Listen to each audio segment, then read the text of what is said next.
Tom, I'm going to throw it up to you. You are working on a variety of advanced uh, programs to unlock this capability and sort of see into the future. You want to highlight one of those? Yeah, and I'm happy to hear all the other work that's been going on here because I wanted to highlight some of that too. So that's out there. Right. So sort of the fruits, the Yeah, fruits of your labor, right, yeah. being Basically, it's realized there right yeah, before your eyes. and Juan's right. It's hard to figure out just one to talk about. But to your question specifically about looking into the future as opposed to what we've already done, I think the biggest thing that we're focused on right now is Open RAN and opening up these technologies.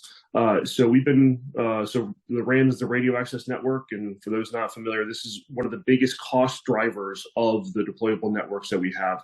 And our good friends at Nokia are experts at making them. So we love the equipment they made, but we in the DoD need a lot more access. And to Steve's earlier point, it's great when we can buy commercial technology and then adapt it to our own purposes. It's very difficult for us to go to a Nokia and say, "Hey, we know that you make millions of these a year. Could you make 1,000 special ones for us?"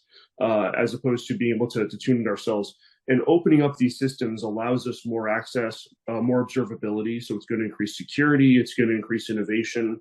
And so we've been really working towards incentivizing the marketplace and the vendors out there to be creating interoperable components to the RANs that can combine together. We've run the 5G challenge where we were actually showing how you can take different vendors' components and fit them together over the open or the ORAN Alliance interfaces, and that worked great. We showed interoperability of handover capabilities across Open RAN technologies.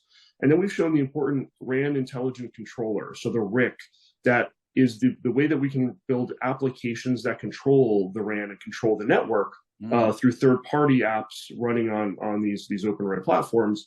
And so we ran the RIC forum back in March, showing that we can create applications that are good for spectrum efficiency and energy efficiency. So we can lower the cost of running these networks based on novel approaches to data analysis and management of those networks. So that's the basis of what we're trying to go to for the next generation of technologies. I'm even working beyond that, where I'm looking at an open source software solution to these. So not just open architectures, but even going into the source code. And as I say, what Linux did for the internet and what Kubernetes did for the cloud, we need that same revolutionary idea for the future of wireless telecommunications.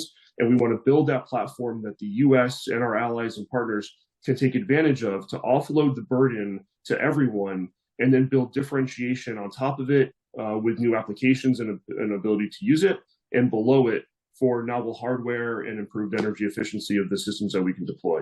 Amen.